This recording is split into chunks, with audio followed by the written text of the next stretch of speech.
आपने सुन लिया कि उत्तर प्रदेश के मुसलमानों का क्या हाल है।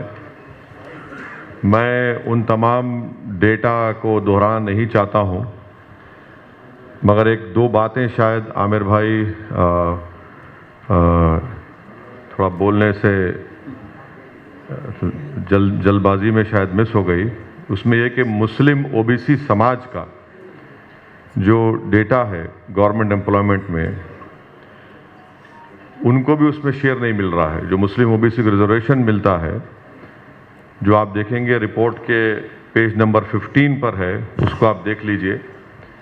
और पेज नंबर 16 पर एक और बात जिसका जिक्र मैं करना ज़रूरी समझता हूँ, वो ये है कि 1834 जो यूनिवर्सिटी टीचर्स काम कर रहे हैं स्टेट यूनिवर्सिटी में, स्टेट यूनिवर्सिटी जो उत्तर प्रदेश में है, उसमें से सिर्फ 57 मुसलमान हैं, यानी 3.11। और जो 727 असिस्टेंट प्रोफेसर्स जो यूपी हायर एजुकेशन कमीशन है, जिसमें से 149 पोस्ट ओबीसी के लिए रिजर्व्ड है, उसमें से सिर्फ 4.6% मुसलमान हैं। तो ये दो तीन चीज़ें थी, आप ज़रूर, और हमारे जर्नलिस्ट दोस्तों को शौकत साहब और आसिम अख्तर साहब ने आपके व्हाट्सएप नंबर पर इस रिपोर्ट को भिजा दिया है। और जो हजरात को ये रिपोर्ट नहीं मिली, जो मोअज़्ज़िज़ हजरात आए हुए हैं, अगर आप अपना नंबर हमारे ज़िम्मेदारों को दे दें तो इंशाल्लाह वो रिपोर्ट आपको व्हाट्सएप पर हम लोग रवाना कर देंगे। और फिर इसको AIMIM के वेबसाइट पर भी हम इस रिपोर्ट को डालेंगे। एक इंटरिम रिपोर्ट है और चैप्टर्स की रिपोर्ट इंशाल्लाह 30 जनवरी को आएगी।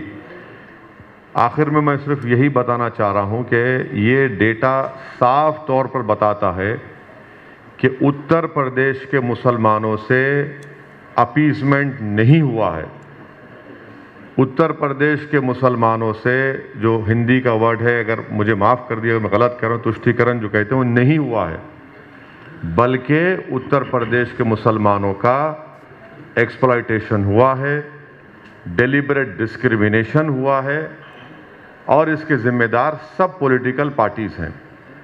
तो ये डेटा, ये रिपोर्ट निकालने का ये बुनियादी मकसद था कि एक तो पूरी पॉलिटिकल पार्टीज को और सरकार को मालूम हो जाए कि उत्तर प्रदेश की सबसे बड़ी माइनॉरिटी, जो आबादी में 19% उनका शेयर है, ये उनकी बदहाली का फिगर है, उनको आईना दिखाना था। और हम ये डिमांड करते हैं कि उत्तर प्रदेश के मुसलमानों के डेवलपमेंट के लिए स्कूल्स ज़्यादा खोले जाएं, ताकि इनका जो ड्रॉप आउट रेट है एजुकेशन को आते आते, वो उसको कम से कम उसका आधा तो रहे। ये तो माने 4% क्या बताता है। बैंक ज़्यादा खोले जाएं मुस्लिम इलाकों में। तीसरे ये कि जो अगर उत्तर प्रदेश से जो माइग्रेशन होता है, पलायन होता है, जो लोग बाहर जाते हैं, उसमें 51% मुसलमान सबसे ज़्यादा जाते हैं प्रदेश को, उत्तर प्रदेश को छोड़कर। उनके लिए सरकार कोई स्कीम नहीं बनाती है। ये 3-4 चीज़ें हैं जिसके ऊपर हर पॉलिटिकल पार्टी को सोचना ज़रूरी है। तो ये एक मकसद था इन 3-4 अहम चीज़ों को सामने लाने का। मैं बहुत सी बातें पॉलिटिकल कर सकता हूं, मगर जब हमारे जिम्मेदार स्कॉलर्स यहाँ बैठे हुए हैं, उन्होंने डेटा के ज़रिए उन तमाम बातों को बता दिया कि उत्तर प्रदेश के मुसलमानों के साथ नाइंसाफ़ी भी हुई और डेलिबरेटली उनको बैकवर्ड रखा गया। और चाहे सरकार किसी पार्टी की हो, उन्होंने उत्तर प्रदेश के मुसलमानों को उठाने के लिए कोई काम नहीं किया, और सिर्फ डराकर, फुसलाकर या उनका खौफ दिलाकर वोट हासिल करते रहे। तो ये तब्दीली अब आनी चाहिए, और इस रिपोर्ट को हम उत्तर प्रदेश की जनता के सामने पेश करेंगे। उत्तर प्रदेश के उन सेकुलर जहन रखने वाले लोगों के सामने ये रिपोर्ट जाएगी, उत्तर प्रदेश के मुसलमानों के पास ये रिपोर्ट जाएगी, और वो इस बात का फैसला कर लें कि कौन उनको इस्तेमाल कर रहा है, कौन उत्तर प्रदेश के मुसलमानों को उनका वोट लेकर उनको दबाया जा रहा है, और कौन वोट कटवा भी है। ये डेटा इन तमाम बातों, इन सवालों का जवाब देगा। मुझे इस पर और ज़्यादा बोलने की ज़रूरत नहीं है। मैं बेहद शुक्रगुजार हूँ कि आप लोग अपना कीमती वक्त निकाल कर आए, ख़ास तौर से हमारे मीडिया हजरात का, कि आप अपना कीमती वक्त निकाल कर करीब सवा घंटा यहाँ पर 1.5 घंटा बैठे रहे। तो मेरी हमारे जो मीडिया के दोस्त हैं उनसे मेरी गुजारिश है कि अगर आपको कुछ सवाल करना है तो जाहिर है आप जो चाहे सवाल कर सकते, मगर मेरे लिए बाइज़ इज़्ज़त और फ़ख्र की बात होगी अगर आप इस रिपोर्ट पर भी कुछ सवाल कर लें। अगर आपको कुछ पूछना है तो ज़रूर पूछिए।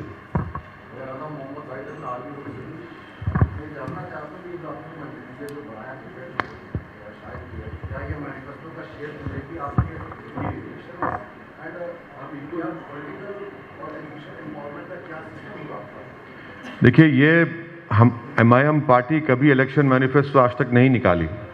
हमारा मानना यह है कि इलेक्शन मैनिफेस्टो जो भी पॉलिटिकल पार्टी निकालती है वो जनता को धोखा देने के लिए निकालती है। काम के जरिए से हम काम करते आए हैं। मिसाल के तौर पर बीजेपी ने कहा था कि हम 70 लाख लोगों को नौकरी देंगे, 70 लाख, उनका 2017 का मैनिफेस्टो पढ़िए। और असेंबली में 7 फरवरी 2020 को योगी आदित्यनाथ के एम्प्लॉयमेंट के मिनिस्टर मौर्य साहब कहते हैं कि अनएम्प्लॉयमेंट रजिस्टर पर उत्तर प्रदेश के 33,20,000 लोगों के नाम लिखे हुए हैं। तो ये एक रिपोर्ट है। हम तो ये चाहेंगे कि हर पॉलिटिकल पार्टी इसको पढ़े, हर पॉलिसी मेकर इसको पढ़े, उत्तर प्रदेश के वोटर्स पढ़ें और वो फैसला कर लें कि क्या वाकई में मुसलमानों का तुष्टीकरण हुआ है, क्या वाकई मुसलमानों का अपलिफ्टमेंट हुआ है। नहीं हुआ है अपलिफ्टमेंट, ना अपीजमेंट हुआ है। और मदरसा एजुकेशन के बारे में आपसे कह दूं कि पार्लियामेंट में मैंने सवाल उठाया था, मुख्तार अब्बास नकवी ने ये कहा था कि उत्तर प्रदेश में जो स्कीम है सेंट्रल गवर्नमेंट की मदरसा मॉडर्नाइजेशन की, उसमें ना स्टेट गवर्नमेंट तनख्वाह दे रही है, ना योगी सरकार उनको उनका शेयर दे रही है, 40-60 का जो शेयर है। माने पूरे मुल्क में 5 लाख से जायद मदरसा टीचर्स को 2 साल से तनख्वाह नहीं मिली है। और झूठ पे झूठ बोलती है मोदी सरकार के सबका साथ सबका विकास विश्वास। पार्लियामेंट के फ्लोर पर मुख्तार नकवी साहब वादा करे कि मैं रिलीज करूंगा पैसों को, जो 2 साल की तनख्वाह के पैसे नहीं दिए, अब तक नहीं दिए गए। तो ये इनकी ही मिसाल है। सर, ये जो आपने डेटा अभी जारी किया है, जो जारी हो रहा है, हाँ, ये चुनावी मुद्दा होगा सर? क्यों नहीं होगा? बिल्कुल होगा, बिल्कुल होगा। क्योंकि ये तो कोई हवाई फायरिंग नहीं है ना, ये तो कोई झूठ नहीं है। और इसको ये तो ये हमारी रिक्वेस्ट पर इन तमाम स्कॉलर्स ने, जो वर्ल्ड रिनाउंड स्कॉलर्स हैं, मैं इनका शुक्रगुजार हूं कि उन्होंने कि मुझ जैसे हकीर की इस रिक्वेस्ट को कबूल किया। मकसद ये है कि जनता को मालूम हो, ख़ास तौर से माइनॉरिटीज़ को मालूम हो कि कैसे उनको इस्तेमाल किया जा रहा है। सिर्फ डरा फुसला कर और उनको धोखा देकर इस्तेमाल किया जा रहा है। यकीनन हम जब चुनाव होगा तो इन चीज़ों को सामने रखेंगे, क्योंकि अक्सर ये हमारे पॉलिटिकल अपोनेंट्स MIM पार्टी के बारे में बोलते हैं कि ओवैसी जज्बाती तकरीर करता। अब ये जज्बात क्या है? फिर ये डेटा क्या बोल रहा है? क्या बोल रहा है ये? इसका जवाब है कोई समाजवादी के पार्टी के पास, BSP के पास, BJP के पास? ये तो मैं अपने घर बैठकर नहीं बनाया हूं ना। ये सच्चाई उनको चीखे मार मार कर कह रही है कि उत्तर प्रदेश के मुसलमानों से नाइंसाफी हुआ है। ये आईना दिखाता है ये रिपोर्ट उन तमाम लोगों को। और ये बहुत सालों के बाद ये रिपोर्ट आई है जो स्टेट स्पेसिफिक है। Sachar committee, Kundu committee, Ranganath Mishra commission, वो पूरे मुल्क के लिए थी। ये स्टेट स्पेसिफिक एक रिपोर्ट है ये। सर, चुनावों से पहले, ठीक पहले, हाँ, टाइमिंग पर भी सवाल उठेंगे कि हाँ, बिल्कुल बिल्कुल, क्या आ सकती थी 2 साल पहले? हाँ, बिल्कुल। टाइमिंग ही असल चीज है पॉलिटिक्स में। पॉलिटिक्स क्या है? पॉलिटिक्स जो है सही वक्त पे सही फैसला लेना है। तो ये सही वक्त है जब आप सब मिलकर, माने पॉलिटिकल पार्टीज मिलकर सबके सामने बुरा बनाकर मुसलमानों को पेश करते हैं। एक तरफ बीजेपी जो बोलते हैं ना अंग्रेजी में डॉग विजुअल पॉलिटिक्स इस्तेमाल करती है, और दूसरी तरफ ये जो अपने आप को सेकुलर बोलते हैं वो इस तरह की बात मुसलमानों से करते हैं। तो भाई ये बताइए फिर आपने क्या किया? आप सबको मौका मिला ना सत्ता करने का उत्तर प्रदेश में, बीएसपी को मिला, कांग्रेस को मिला, सपा को मिला, बीजेपी को मिला। तो ये जो बदहाली है ये तो 5 साल पुरानी नहीं है ना। ऐसा नहीं है कि 5 साल में हुई, तो एक सिलसिलेवार है। 1999 से डेटा इसमें है। तो गिरते जा रहे हैं, हर चीज में गिरते जा रहे हैं। सर खुर्शीद अहमद ईटीवी भारत से, जिस तरीके से उत्तर प्रदेश में आपने डेटा जारी किया है, तेलंगाना में भी क्या मुसलमानों के हवाले से इस तरीके से डेटा? तेलंगाना के लिए एक मिनट सुनिए पहला सर, तेलंगाना के लिए मैं आपसे रिक्वेस्ट करूंगा, सुधीर कमीशन की रिपोर्ट आप पढ़िए, उस रिपोर्ट को आप पढ़िए जिसके मेंबर आमिरुल्लाह खान साहब थे, उस रिपोर्ट के मेंबर वेंकट साहब भी थे, उस कमेटी के मेंबर शाबान साहब भी थे। उस रिपोर्ट को ज़रूर पढ़िए और उसमें से बहुत से चीज़ें इंप्लीमेंट हुई, और बल्कि उस रिपोर्ट में एक स्पेसिफिक कई इलाके का जिक्र किया था। इसमें भोलकपुर मुशीराबाद का नाम का था, वहाँ पर जाकर इस कमेटी मेंबर्स ने कहा कि वहाँ सीवरेज लाइन नहीं है, वाटर लाइन नहीं है। आज आप जाकर देखिए, वहाँ पर हमारा MIM का कॉरपोरेटर है, उन्होंने वहाँ पर 10 करोड़ के सिर्फ सीवरेज लाइन डलाए और 10 करोड़ की वाटर लाइन डलाई। इस रिपोर्ट के आने के बाद हम सरकार के सामने बोले देखो ये रिपोर्ट है, तो फौरन तेलंगाना के CM KCR ने कहा कि यस असद भाई इसको करना है, क्योंकि वो इलाका हैदराबाद का सबसे गरीब स्लम था। आप लोग गए थे फिजिकली वहाँ पर, कमेटी के मेंबर्स। दूसरा सवाल क्या था? दूसरा सवाल यह है कि जिस तरीके से CM ने मथुरा के ऊपर स्टेटमेंट दिया, अब बनारस के घाटों पर एक पोस्टर लगा है जिसमें कहा गया है कि गैर हिंदू घाटों पे पिकनिक स्पॉट ना बनाए। इस पे क्या कहना है? तो इस पे बोलने की क्या जरूरत है? यही तो बीजेपी कर रही है, नफरत फैलाना चाहती है। उस्ताद बिस्मिल्लाह खान का नाम तो नरेंद्र मोदी ले लिए, तो उस्ताद बिस्मिल्लाह खान बांसुरी नहीं बजाएंगे, नाम तो ले लिए, मगर ये क्या पोस्टर है फिर? ये सब सरकार कर रही है, नफरत फैलाना मुसलमानों के खिलाफ। अरे इस पर बात करिए ना, आपने क्या किया मुसलमानों के लिए 5 साल में बताइए। आप तो बोलते कि appeasement for none justice for all BJP कहती है ना, तो फिर ये क्या है बताइए? फिर आपने क्या क्या क्या जस्टिस किया मुसलमानों के साथ? तो सिर्फ नफरत फैलाना इनका काम है। तो मेरे भाई ये फिर क्या है? अगर national development minority finance corporation में 19% मुसलमानों की आबादी है और आप उनको क्या देते हैं भैया? 20 करोड़ रुपये एंटरप्रेन्योर्स के लिए, जबकि उत्तर प्रदेश में इतना स्किल्ड मुसलमान है आपके पास। आपने उनका ड्रॉप आउट रेट कंट्रोल करने के लिए क्या किया? आपने ग्रेजुएशन में उनका हेल्प करने के लिए क्या किया? आपने सेल्फ एम्प्लॉयमेंट में क्या किया? आपने कितने बैंक्स खोले, कितने ATM खोले? आप तो खोल रही नहीं ना कुछ भी। आपको मालूम कि सर उत्तर प्रदेश में 2% मुसलमानों के पास भी 5 एकड़ जमीन, 2 एकड़ जमीन नहीं है। 1.70 Muslims have only less than 2 एकड़ जमीन नहीं है। अच्छा, 58% मुसलमानों के पास जमीन नहीं है। कहां गई जमीन फिर? क्यों नहीं देते फिर आप? यही मुद्दे हैं मुसलमानों के, ये असल मुद्दे हैं जस्टिस के, डेवलपमेंट के, पॉलिटिकल एम्पावरमेंट के। इसीलिए MIM पार्टी हिस्सेदारी की बात कर रही है। अब आप दूसरों को पूछना, पूछ लीजिए, दूसरों को पूछ लीजिए। रूट मैप तैयार कर लिया है आपने मुसलमानों के लिए यहाँ पे? कौन है सर?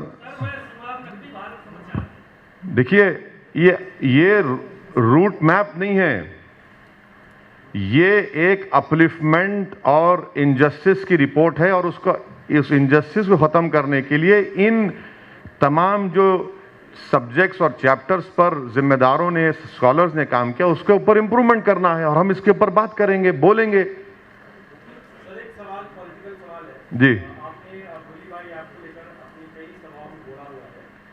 ऐसा ही एक ग्रुप है, व्हाट्सएप ग्रुप है, जिसमें हिंदू प्रोस्टिट्यूट नाम की बातें कही जा रही है। हिंदू प्रोस्टिट्यूट, हाँ, बिल्कुल उसको बंद करना चाहिए, और जो भी कर रहा है उसको गिरफ्तार करना चाहिए। इस पर कोई कॉम्प्रोमाइज होना चाहिए, बिल्कुल स्ट्रांग एक्शन लेना चाहिए। जो भी है उनको पकड़ना चाहिए, उनको अरेस्ट करना चाहिए।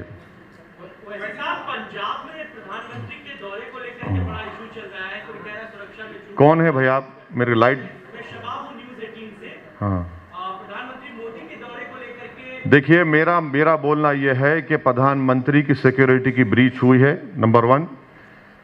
सेकेंडली, जो सोशल मीडिया पर सिखों के खिलाफ जो नफरत फैलाई जा रही है सिक्योरिटी की ब्रीच के बाद कि तुमको 84 याद दिलाएंगे, वो स्ट्रांगली कंडेम करना चाहिए।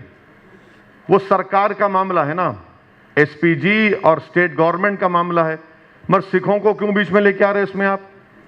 इसको भी कंडेम करता हूं मैं। वैसे जी, एक सवाल ये अभिषेक मिश्रा आज तक से आप मुसलमानों की भागीदारी की बात कर रहे हैं, रिपोर्ट जो आप सामने रख रहे हैं, लेकिन यूपी के चुनाव में आपकी स्थिति क्या होगी? कि आप गठबंधन में जा रहे हैं, अकेले रहेंगे? फिलहाल स्थिति आपकी क्या है? नहीं, आप थोड़ा रुक जाइए। अभिषेक भाई आपको ब्रेकिंग न्यूज देंगे थोड़े दिनों में। गठबंधन कर रहे हैं, मान ले। नहीं, अभी तो वक्त तय करेगा ना। चेहरे की मुस्कुराहट क्या रही है सर? अरे मैं हमेशा मुस्कुराता रहता हूं, आपको मेरी मुस्कुराहट से भी फिक्र क्यों हो रही है?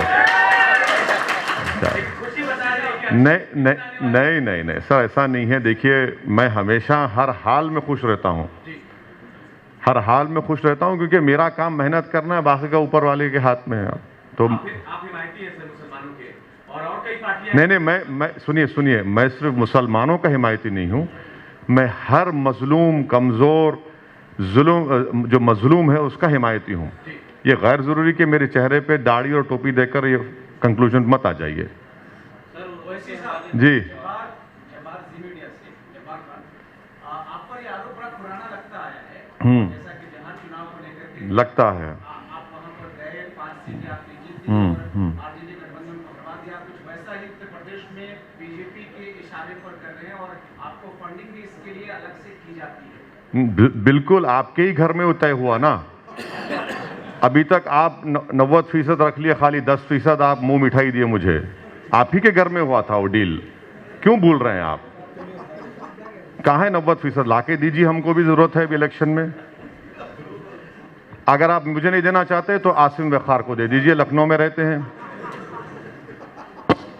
दे दीजिए। 2022 के चुनाव में लगभग सभी पार्टियों ने अपनी रैलियां निरस्त कर दी हैं, आगे आपका क्या है? देखिए, ये अगर प्रशासन इजाजत देता है तो हम करेंगे। आप ये देखिए कि सितंबर में यूनाइटेड किंगडम ने, अमेरिका ने सितंबर 2020 में इन्होंने बूस्टर शॉट का ऑर्डर दे दिया था, और इनको ये मालूम हो गया था कि थर्ड वेव या जो भी ओमाइक्रॉन हो, जो भी आएगा। हमारी सरकार कब ऑर्डर देती है भाई? बायोलॉजिकल ई को 1400 करोड़ हमने कब दिए? पूछिए, कब दिया आपने? आपने दिसंबर में दिया, और 15 जनवरी के बाद ही, जिसको गवर्नमेंट बोल रही प्रिकॉशनरी शॉट बोल रही उसको, वो सिर्फ इमरजेंसी ऑथराइजेशन के लिए होगा, हमारे हेल्थ वर्कर्स पे होगा, और जो 60 साल के ऊपर है, फिर देश की पूरी जनता क्या करेगी? यानी हम खाक हो जाएंगे तुमको खबर होने तक। जो गलती मोदी सरकार ने सेकेंड वेव में से पहले की थी, अब कर दी है गलती हो, वो सबक नहीं हासिल किए सेकेंड वेव के बाद। अब जितना भी जो बायोलॉजिकल ई का एक है, सीरम का एक वैक्सीन है, और आपके कोवैक्सीन का एक नेजल वैक्सीन है, और mRNA का पुणे का है, ये सब कब आएंगे? पूछिए बीजेपी वालों से, कब जनता को लगेंगे? पूछिए, प्रिकॉशनरी बोलिए, बूस्टर शॉट बोलिए, कब लगेंगे? अगर आप वो कर देते तो हम इस थर्ड वेव को थोड़ा बहुत रोक पाते।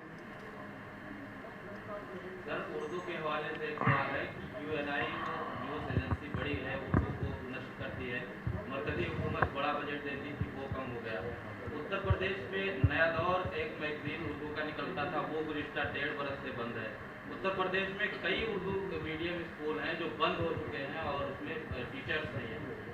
जिस तरीके से कहा जाता है, मेरे भाई आप ये देखिए, जो बंद हो रहे हैं ना, ये तो 5 साल से चल रहा है ना सिलसिला बंद होने का। तो आपको पूछना चाहिए सवाल अखिलेश यादव को, जिसके ख्वाब में श्री कृष्ण आकर कह दिए कि अब आप बन गए मुख्यमंत्री। इनसे पूछिए कि भाई आपके ख्वाब में ये स्कूल नहीं आते क्या? आपके ख्वाब में उर्दू की डेवलपमेंट नहीं आता है क्या? आपके ख्वाब में सिर्फ मुस्लिम वोट नजर आता है आपको, एक गुलाब जामुन की तरह के खा लो इसको और भूल जाओ। तो यही तो हम कह रहे हैं कि बिल्कुल सही है। उर्दू तो मुसलमानों की जबान नहीं है ना, उर्दू तो भारत की तहजीब का, कॉम्पोजिट कल्चर का एक बुनियादी हिस्सा है। यही उर्दू थी जिसने नारा दिया था इनकलाब जिंदाबाद आज़ादी की लड़ाई में। आपने इसको जोड़ दिया एक मजहब से, बिल्कुल गलत है, इसीलिए नाइंसाफी की जा रही। और कुछ सवाल तो नहीं, चलते हैं सर फिर। थैंक यू सर, बहुत शुक्रिया आप लोगों का, थैंक यू वेरी मच। आप तमाम का जो आए हाजरीन का शुक्रिया बहुत।